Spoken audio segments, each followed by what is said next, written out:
Danielle Carter had driven the same quiet streets for 7 years.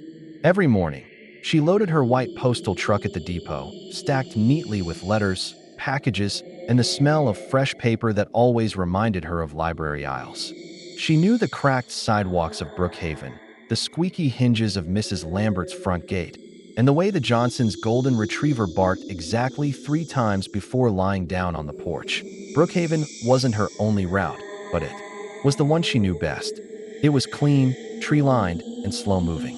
A place where curtains twitched when strangers came through, where lawns were trimmed to perfection, and where people waved from porches, some warmly, some stiffly. Over the years, Danielle had learned to tell the difference. That Thursday morning started no differently. The September air was crisp, carrying the smell of pine from somewhere up the hill. She drove past the familiar cluster of mailboxes at the edge of Maple Drive, humming under her breath. At 10:12 a.m., she was halfway down Ashworth Lane, sliding envelopes into box after box, when the low rumble of a police cruiser caught her attention. She glanced in her side mirror. The black and white car slowed behind her, headlights on despite the bright sun.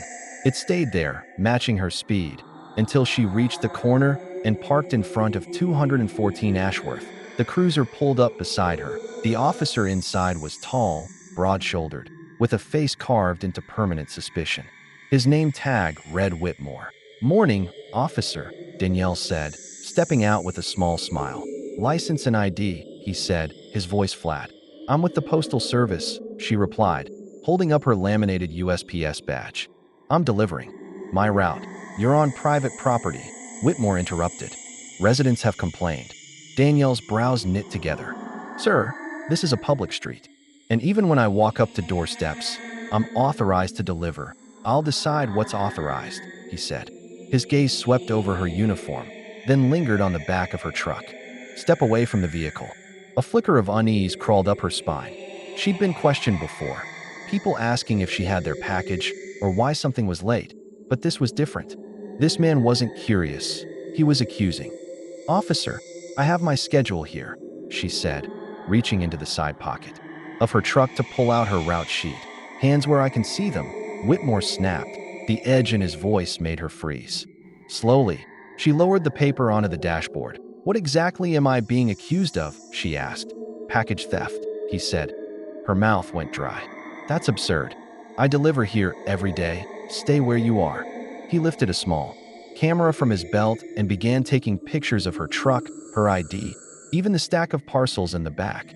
From the corner of her eye, Danielle saw a curtain shift in the house across the street. Another door opened 2 houses down. Faces began to appear, eyes watching. The cruiser door opened, and Officer Whitmore stepped out, his shadow stretching long on the sunlit pavement. He had that deliberate, slow walk that some people use to remind others who's in control. Danielle stayed where she was, the cool metal of the postal truck's door against her palm.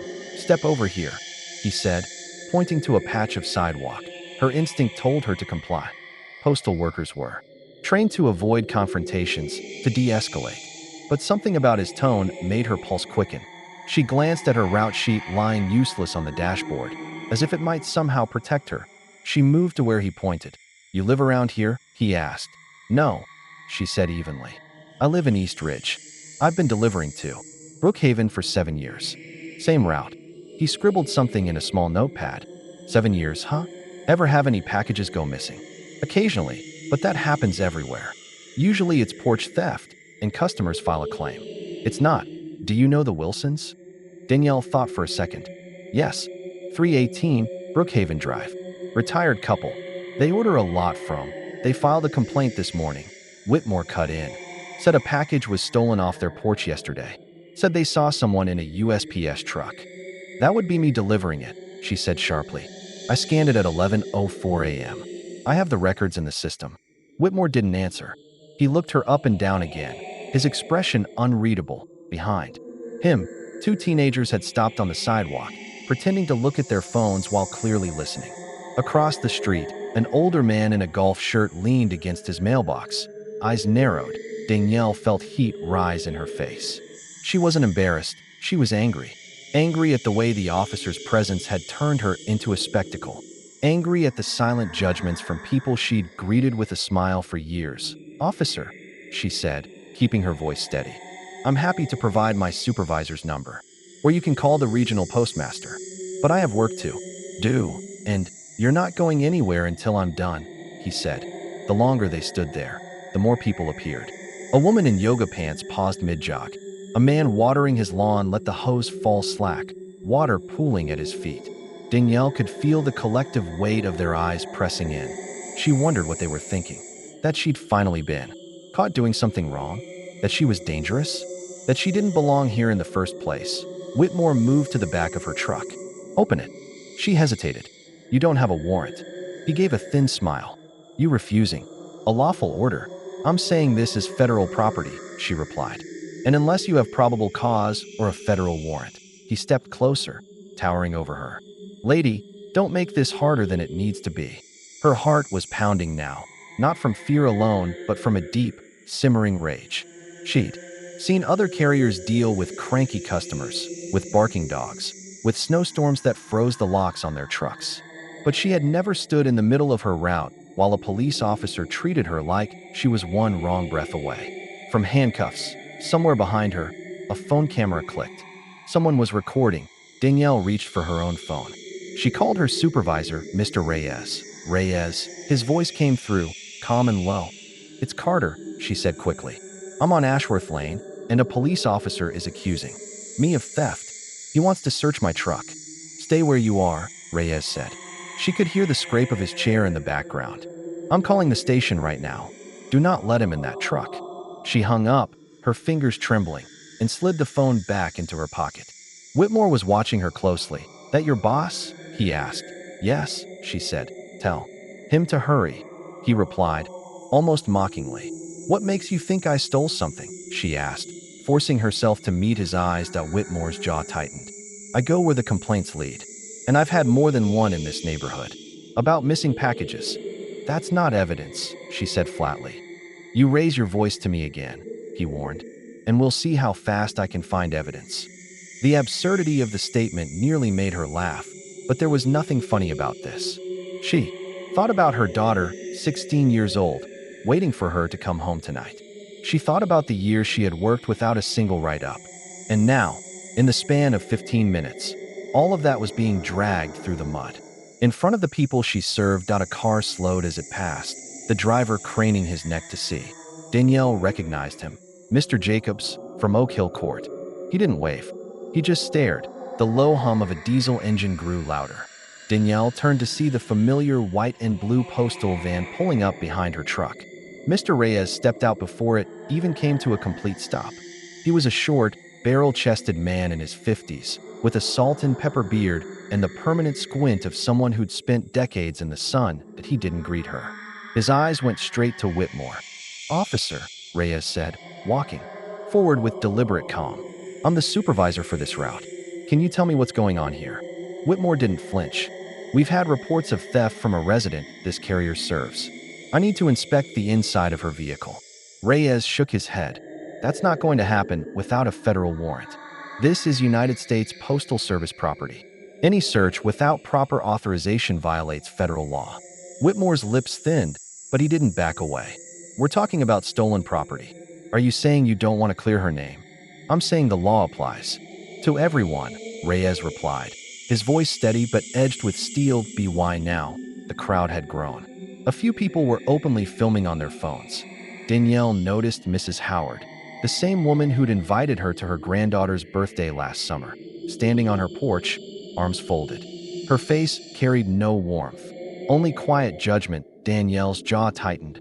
Whitmore looked around at the watching faces, perhaps realizing he'd lost the element of quiet control. "Fine," he said finally. "We'll do this the long way." He pulled a radio from his belt and stepped aside to speak into it. Reyes turned to Danielle. "Are you okay?" "I'm fine," she said automatically, though the words tasted false. Her legs felt unsteady. "This isn't the first time something like this has happened here," Reyes murmured under his breath. "But it's the first time it's gotten this public." As Whitmore talked into his radio, Danielle caught fragments of conversation from the sidewalk. "You know they never should have let her. Just saying. It's been different since she started. always thought something was off. It was like being trapped in a slow-moving storm of insinuations. She wanted to shout at them, to remind them that she delivered birthday cards, Christmas presents, and medicine for their sick relatives through rain, heat, and snow. That she'd stopped once to help Mrs. Leonard when she tripped on her front steps. But their stares told her those memories had been replaced, overwritten, by whatever story they'd chosen to believe in this moment that a second police cruiser pulled up. Another officer, taller, younger, but with the same sharp eyes, stepped out. He didn't approach right away, just stood by the door of his car as Whitmore finished his call. "This is Officer Klein," Whitmore said when he rejoined them. "We're going to secure the scene until we can get authorization." Reyes' eyebrows shot up. "Secure the scene? This is a mail route, not a crime scene." "Then it shouldn't be a problem," Whitmore replied, his tone oily. Danielle knew enough to understand what was happening. They were going to make her wait. They were going to let the crowd grow, let suspicion fester, until the damage was done. She leaned toward Reyes. "If they get that warrant, they won't find anything," he said. "That's not the point," she replied. "The point is they'll have a story to tell, and it won't matter what's true."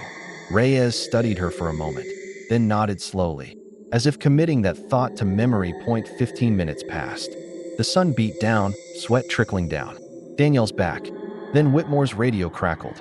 A voice came through, tinny but clear enough for everyone nearby to hear. "Officer Whitmore, cancel request. Package located. Missed delivery to adjacent address. No further action required." It was like someone had cut the strings holding the crowd together. People began to drift away, some looking relieved, others disappointed. That Whitmore's jaw clenched. He didn't look at Danielle as he muttered, "You're free to go. Free to go," as if she'd been detained. Reyes waited until the cruisers pulled away before speaking. "You want to take the rest of the day?" "No," Danielle said. "I'm finishing the route." "You sure?" She nodded. "They don't get to take this from me." But as she climbed back into the driver's seat, she knew something had shifted. She could still feel the weight of those stares, the whispered comments. She knew the story would spread, and by tomorrow it would have grown teeth. And she knew, deep down, that this wasn't over. The next morning, Danielle was up before the alarm. She made coffee, sat at the small kitchen table, and stared at her phone. No calls, no texts. But she didn't need a notification to know the whispers had started. Her neighbor, Mrs. Beale, usually greeted her with a cheery wave when she left for work. This morning, the curtains twitched instead, and no wave came to the post office. The air felt different. A couple of co-workers offered sympathetic smiles, but most avoided her eyes. News traveled faster than mail in a small town, and she could feel the silent question hanging in the air. Was it true? Reyes was waiting near her truck. "You ready?" he asked. Danielle forced a smile. "Always." Her usual stops felt altered. Doors didn't swing open for quick chats anymore. People assigned for packages without making small talk. Near the end of the morning, she reached the Whitmore residence. Not the officer, his parents. She'd delivered their pension checks for years. His mother met her at the door.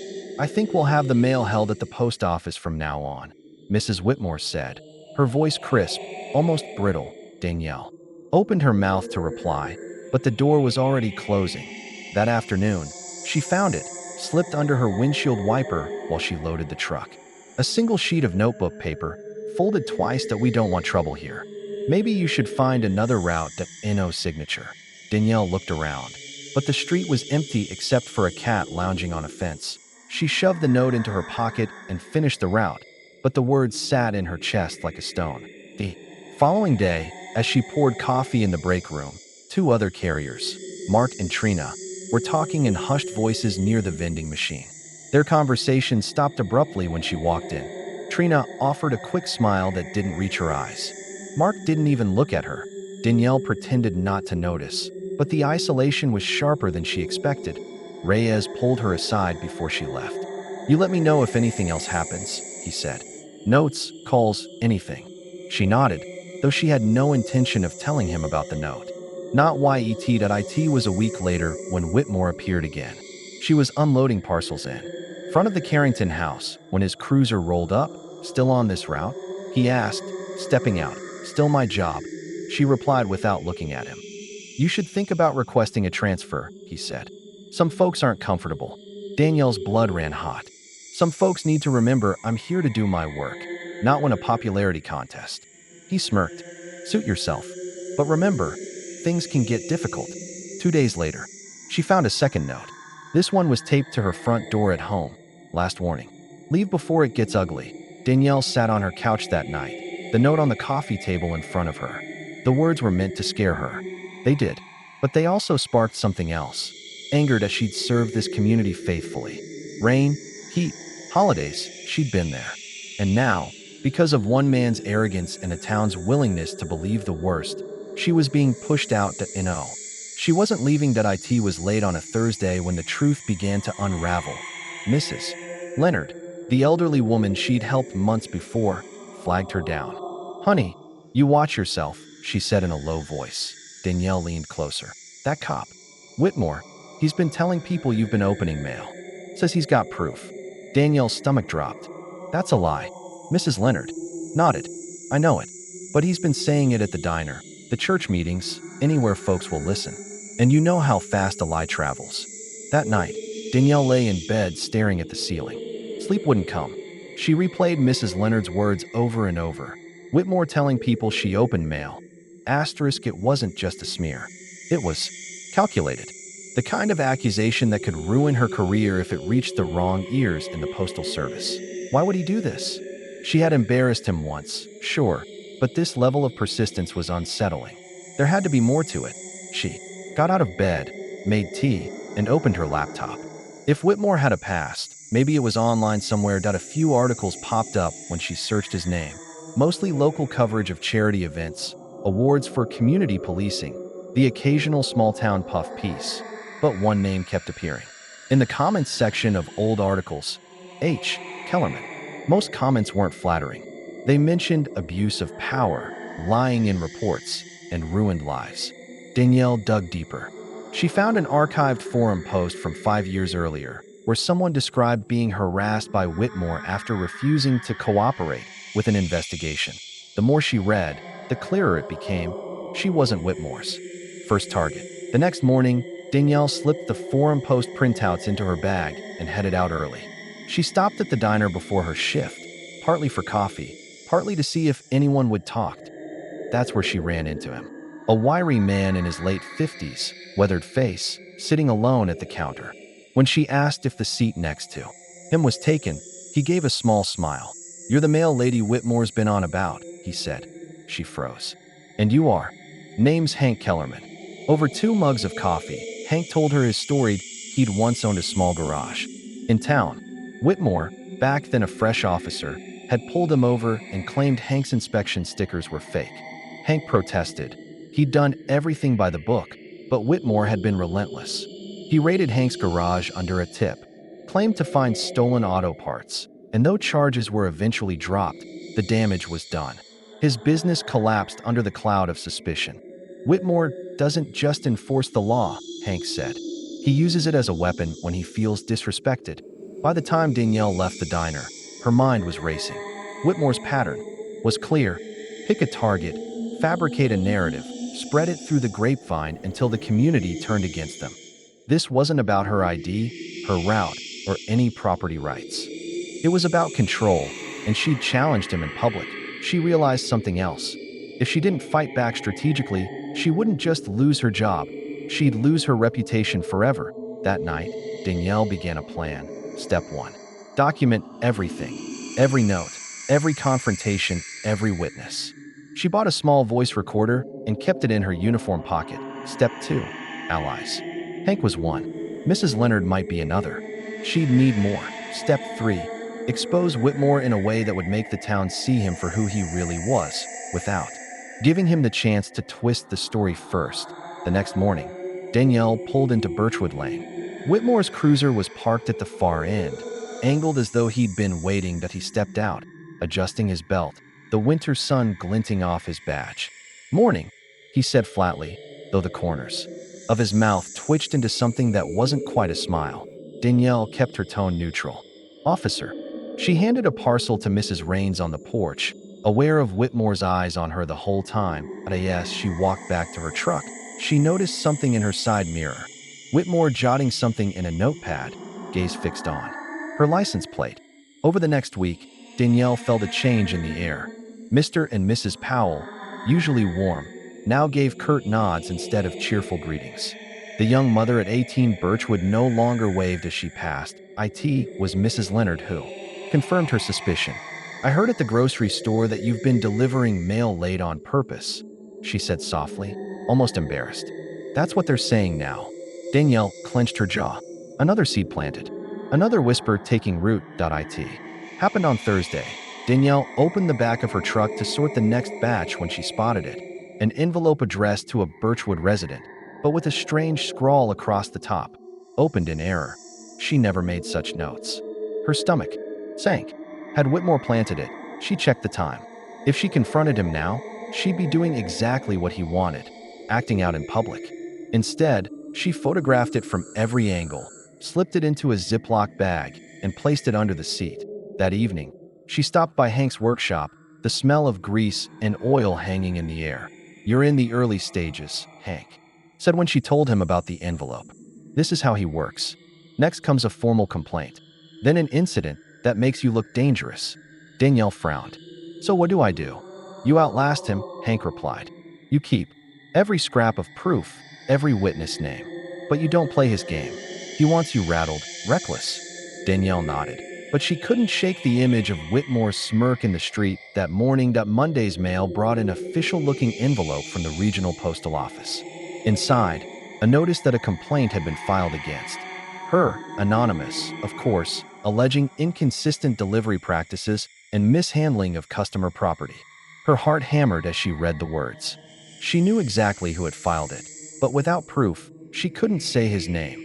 She set the letter down slowly, her hands steady even though her chest felt tight.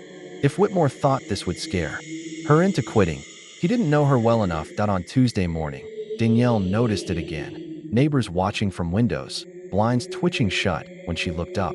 One man she'd greeted for years barely lifted his hand before turning away.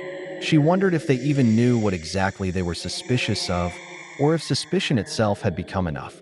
Halfway through her route, Danielle's truck sputtered and lurched to a stop. She climbed out, popped the hood, and stared at a dangling battery cable, too neatly loosened to be an accident. Her phone felt heavy in her pocket. She could call it in, but the wrong call to the wrong ears might twist into another incident. Instead, she tightened the cable herself, started the truck, and made a mental note to install a dash cam. After work, she stopped at the small post office substation to unload parcels. The lot was almost empty except for one car, Whitmore's. He was leaning on the hood, arms folded, that smirk still in place. "Long day?" he asked casually. Danielle didn't break stride. "I'm on my time now, officer." He chuckled low, like she'd confirmed something for him, then slid into his car and drove off. That night, Hank called. "I've been asking around," he said. Apparently, Whitmore had tried similar pressure on a delivery driver years ago, only that man had quit within 2 weeks. "He's looking for the crack," Hank warned. "The second you lose your temper, he'll pounce. He'll claim you're unstable." Danielle stared at the envelope from the postal office still sitting on her kitchen table. She wasn't giving him that. On Friday, a resident approached her in a bathrobe, waving an empty mailbox key. "My check from the insurance company never came," the woman said sharply. "First time that's ever happened." Danielle apologized, assured her she'd look into it, but her mind raced. It wouldn't be hard for someone to pull a piece of mail and let the blame fall where they wanted. The cafe on Main Street. Danielle went to pick up her usual coffee before her route. She caught her name in a low conversation between two women by the counter. "Heard she's under investigation," one of them murmured. The other leaned in. "Makes you wonder how long it's been going on." Danielle ordered her drink, keeping her expression neutral. She wouldn't give them a performance to gossip about. Later that day, a teenage boy waved her down near Elm Street. "My mom says not to talk to you, but I saw Officer Whitmore by your truck the other night," he blurted. Danielle's pulse jumped. "Did you see what he was doing?" The boy nodded slowly. "Looked like he was putting something in the back." She thanked him quietly. It wasn't proof yet, but it was a witness that at 11:43 p.m., someone knocked on her apartment door. She froze. It was too deliberate to be a mistake. When she looked through the peephole, no one was there, but on the doormat lay an unmarked envelope. Inside, A single sheet of paper with the words "We're watching you" in blocky letters. The next morning, Danielle walked her route with her head high, even though her skin prickled at every passing glance. If Whitmore was watching, he'd see a calm, professional mail carrier. If the neighbors were watching, they'd see someone doing her job like she always had. Inside, her resolve only hardened. At the edge of town, she saw Whitmore speaking to Mr. Raines on his porch. From the sidewalk, she caught part of the exchange. Whitmore speaking quickly, leaning in close, the older man's expression darkening. But when Whitmore walked away, Mr. Raines saw Danielle and gave her a small, almost apologetic nod. It was the first sign that maybe, just maybe, someone was starting to question the narrative. That evening, Danielle sat at her kitchen table with Hank. "We need to catch him in the act," she said. "Not just for you," Hank agreed. "For anyone he's done this to, and anyone he'll try it on next." They began sketching out possibilities: dash cams, timed photos, allies on the street. It wasn't just about surviving the route anymore. It was about taking her route back. Monday morning, Hank installed the dash cam in Danielle's postal truck, tucking the wiring deep enough to hide it from casual inspection. It wasn't just forward-facing. It had a rear camera and a mic for audio, too. Danielle felt a quiet surge of power. If Whitmore wanted to play, she'd be ready. As she drove down Sycamore, two elderly women paused their gardening to watch her pass. Their expressions were unreadable, judgment or curiosity, but they stayed watching until she was out of sight. Danielle realized it didn't matter. She had eyes on her too now, hers. That afternoon, she parked in her usual spot for lunch, but left the back of the truck unlocked, the latch just slightly ajar. If Whitmore was bold enough to tamper again, this was his window. Her dashcam's rear lens covered the truck perfectly. At 12:48 p.m., Danielle glanced in her side mirror and froze. Whitmore's cruiser rolled slowly past, then stopped 2 car lengths ahead. He stepped out, looked around, and began walking toward her truck. Danielle kept her head down, pretending to eat a sandwich. Through the mirror, she watched Whitmore open the truck's rear door and lean inside. The dashcam's tiny recording light blinked green. A delivery van turned the corner, forcing Whitmore to step back quickly. He shut the door like nothing had happened, gave Danielle a tight smile, and walked away. She didn't react, but her pulse was pounding. That night, she and Hank reviewed the footage. It wasn't perfect. His back was to the camera, but the act was clear. He had no reason to be inside that truck. More importantly, the timestamp matched her delivery schedule. The next day, Mr. Raines stopped her at the mailbox. "I heard you've been having trouble," he said, voice low. Danielle simply replied, "I'm doing my job. That's all." Something in his look told her the wind might be shifting. That week, Whitmore pulled over a teenage girl from the neighborhood for rolling through a stop sign. The girl's father happened to be on the town council, and the citation was quickly dismissed, but not before word spread about his heavy-handed tactics. Danielle began hearing little murmurs of support from unexpected places. The cafe owner gave her coffee on the house. The boy who'd seen Whitmore by her truck offered to testify if needed. Even the postal supervisor, usually distant, asked if she was doing okay. One morning, Whitmore stopped her outright, claiming he needed to inspect her parcels for contraband. Danielle locked eyes with him and said, "You'll need a warrant." The refusal seemed to catch him off guard. He muttered something about cooperation and walked away. Later that day, she delivered a package to Mrs. Calloway, a longtime resident. As Danielle turned to leave, Mrs. Calloway said quietly, "I never believed it. You've always been respectful." It was just one sentence, but it landed like a seed in Danielle's chest. Proof that the narrative could be undone, Hank suggested. "They not rush. We let him keep digging his own hole," he said. Each week, they gathered more footage, Whitmore tailing her, parking near her route for no reason, even taking photos of her truck. The dashcam memory card was becoming a goldmine. Why? The third week, Danielle noticed it. Whitmore still smirked, but now it didn't quite reach his eyes. He seemed restless, watching her more closely, as if suspecting she was onto him. She was careful to give nothing away. One late afternoon, as the sun dipped low over the town, Danielle realized the balance had changed. It was no longer just her enduring his harassment. It was her quietly building the case, and him trying to keep control. And in that tiny shift, she felt something she hadn't in months. Hope. Danielle came home to find a plain white envelope wedged under her front door. Inside was a single typed sentence: "They'll never believe you." No signature, no return address. Hank studied the paper, holding it under the kitchen light. "No fingerprints, probably gloves," he said. Danielle didn't need him to guess who sent it. Whitmore was getting bolder and sloppy. On Thursday, a middle schooler named Ethan saw Whitmore parked in the shadows near Danielle's truck. When asked later why he noticed, Ethan said, "Because cops don't usually hide." It was another piece of the puzzle, small but sharp. The monthly town council meeting drew an unusually large crowd. Danielle sat quietly in the back as Whitmore spoke about community safety and outsiders respecting property lines. His eyes swept the room, pausing just a beat too long on her. After Whitmore finished, a man in the third row raised his hand. "With all due respect, officer, some of us are wondering why you're spending so much time hassling the mail carrier when we've had 3 break-ins this month." The murmurs that followed made Whitmore's jaw tighten. Danielle drove her route the next morning with the dashcam running as usual. This time, she deliberately doubled back to a street sheet already covered.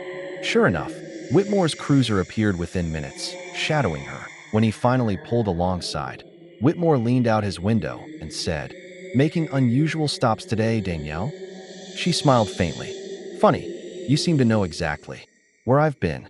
He blinked, then drove off without another word. That night, Mrs. Calloway phoned Danielle. "I think it's time someone told you. He's been asking questions about you. Where you live, who you talk to." I told him nothing. The old woman's voice was firm, almost protective.